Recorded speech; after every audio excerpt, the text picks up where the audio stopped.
Friends जय हिंद। आज हम लोग स्टार्ट करते हैं। लेक्चर आपका है ये नंबर 4, ठीक है। और Coulomb's law in vector form, ठीक है। तो चलिए आप ये Coulomb's law in vector form, Coulomb's law in vectors form,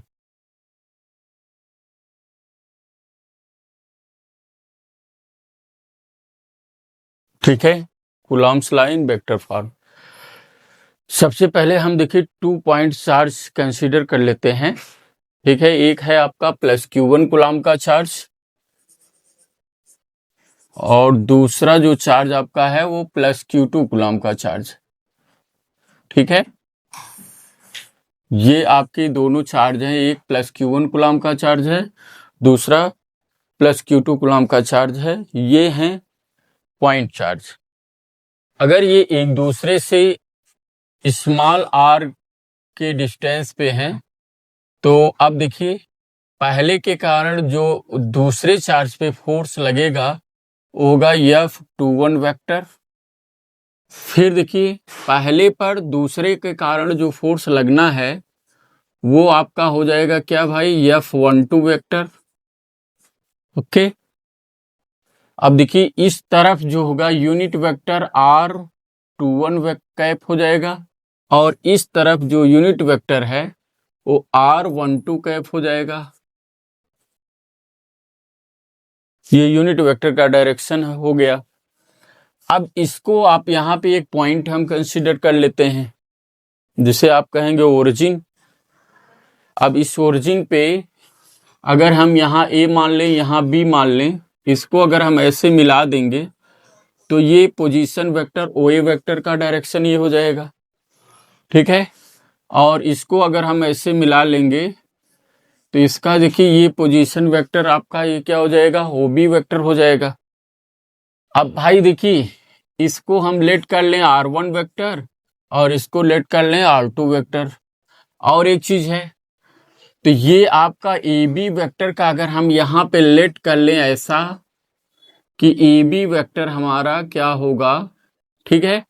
तो यहाँ पे लेट कर लें AB vector is equal to किसके है, R वेक्टर के, ठीक है। यहाँ पे लेट, आपकी मर्जी है, आप चाहते तो क्या BA वेक्टर लेट कर सकते थे, ठीक है। तो अब यहाँ पे AB वेक्टर ले लिया। अब यहाँ F21 वेक्टर को हम यहाँ पे बताते हैं कि ये जो फोर्स लगना है F21 vector is equal to क्या हो जाएगा, ये 1/4 पाई एप्सिलॉन नॉट चार्ज आपका Q1 Q2 अपॉन क्या हो जाएगा भाई, इनकी बीच की डिस्टेंस R है तो R² हो जाएगा। अब इसके डायरेक्शन को अगर हम रिप्रेजेंट कर रहे हैं, इधर फोर्स लग रहा है R21 कैप, तो यहाँ R21 कैप इसका यूनिट वेक्टर का ये डायरेक्शन दिखाएगा। यानी दूसरे पर पहले के कारण जो फोर्स लग रहा है, ठीक है, ये आपका F21 वेक्टर है, इसकी वैल्यू ये। अब यहाँ पे देखिए एक चीज समझिए, यहाँ पे लेट किया है AB vector equal to R vector. तो AB वेक्टर अगर ये लेट किए हैं ऐसे, तो यहाँ पे ये डायरेक्शन आपका AB वेक्टर का, ठीक है, ये AB वेक्टर का ये डायरेक्शन हो जाएगा। अब AB वेक्टर का ये टेल है और ये OA वेक्टर का ये हेड है। तो AB वेक्टर देखिए OA वेक्टर के हेड से AB वेक्टर का टेल ऐड है, तो क्या है, OA वेक्टर प्लस क्या किसका कर दिया, AB vector is equal to, आप इसके अपोजिट ये है, इन दोनों का डायरेक्शन सेम, और अपोजिट यानी रिजल्टेंट का काम करेगा OB वेक्टर, ठीक है। रिजल्टेंट का काम क्या किया भाई, OB वेक्टर किया।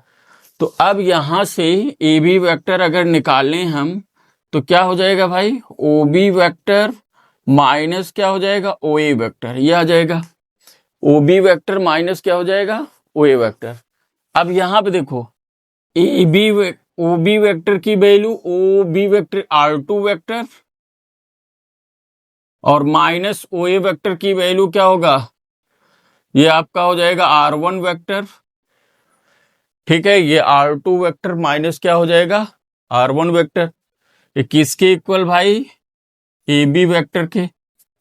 अब देखो भाई R21 कैप निकालें। R21 कैप यानी यही आपका ए बी वेक्टर यानी R वेक्टर होगा, R2 वेक्टर माइनस क्या हो जाएगा R1 वेक्टर। अगर हम R21 कैप यानी यूनिट वेक्टर का हम यूज करें तो यहां पे, ठीक है, यहां पे आएगा R21 कैप, ठीक है। R21 कैप की बात करूं तो R21 कैप यानी आपका देखिए इस तरफ, इसके डायरेक्शन में आपका A B vector upon magnitude of A B vector, ये यूनिट वेक्टर का फार्मूला होता है। देखिए भाई कि A vector is equal to होता है, देखिए A cap is equal to A vector upon magnitude of A vector, ये फार्मूला है यूनिट वेक्टर का, उसी का यूज कर दिया। इधर देखो डायरेक्शन आपका है ए बी वेक्टर और इसका क्या हो जाएगा मैग्नीट्यूड ले लेंगे तो ये हो जाएगा। तो R21 cap is equal to a B vector, अगर ए बी वेक्टर की वैल्यू क्या है, ये R वेक्टर है, अपान इसका जो मैग्नीट्यूड है, ये आपका देखिए मैग्नीट्यूड अगर हम ले लेंगे तो यानी इसका R वेक्टर यानी ए बी वेक्टर का मैग्नीट्यूड आपका हो जाएगा R2 vector minus R1 vector का ऐसे मैग्नीट्यूड हो गया, ठीक है। तो यहाँ पे R2 vector minus R1 vector का मैग्नीट्यूड, ओके, ये हो गया R वेक्टर यानी आपका ये वैल्यू। R वेक्टर की वैल्यू यहाँ पे देखो, ये R वेक्टर की वैल्यू आपका क्या है, R वेक्टर की value R2 vector minus R1 vector, ठीक है। तो यहाँ R21 cap is equal to R vector की value R2 vector minus R1 vector, और ये R जब मैग्नीट्यूड लिया गया तो R2 vector minus R1 vector का मैग्नीट्यूड हो गया R21 कैप, ओके। अब हम क्या करते हैं, यहां पे R21 कैप जो है हमारा, यहीं पे ये वैल्यू पुट कर देते हैं, ठीक है।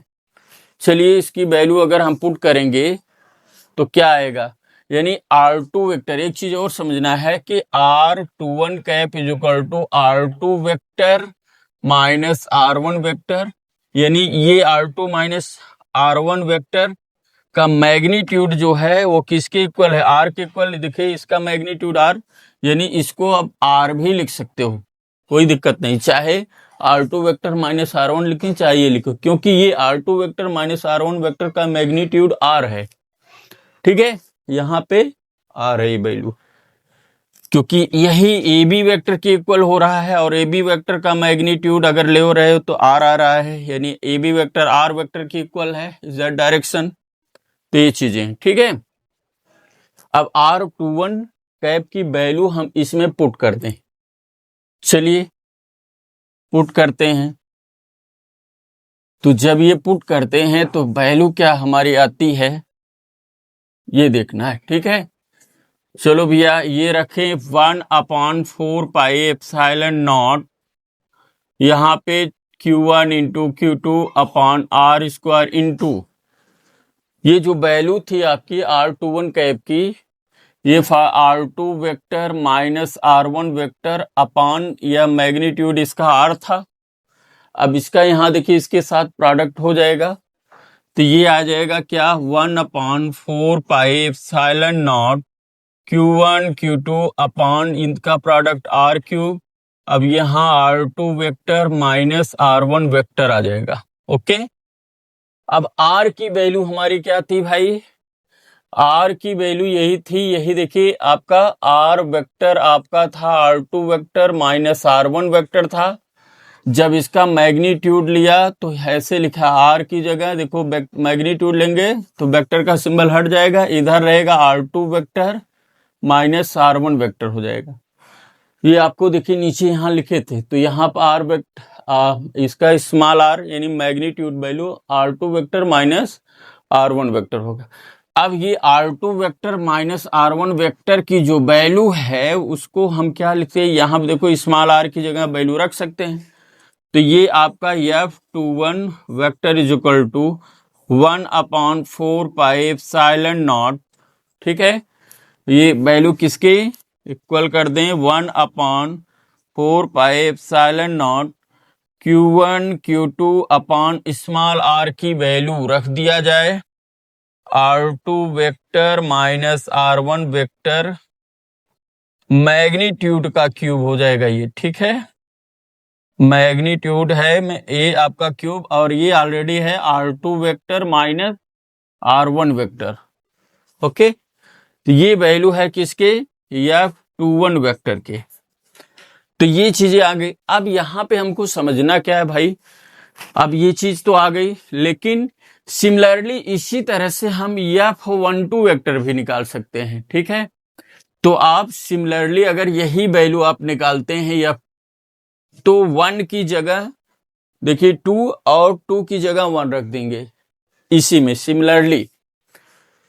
तो हम रख देंगे, चलो भाई F12 वेक्टर अगर आप निकालोगे, चलो 1 की जगह 2 रख दिया, 1/4πε0, ये तो कांस्टेंट वैल्यू है।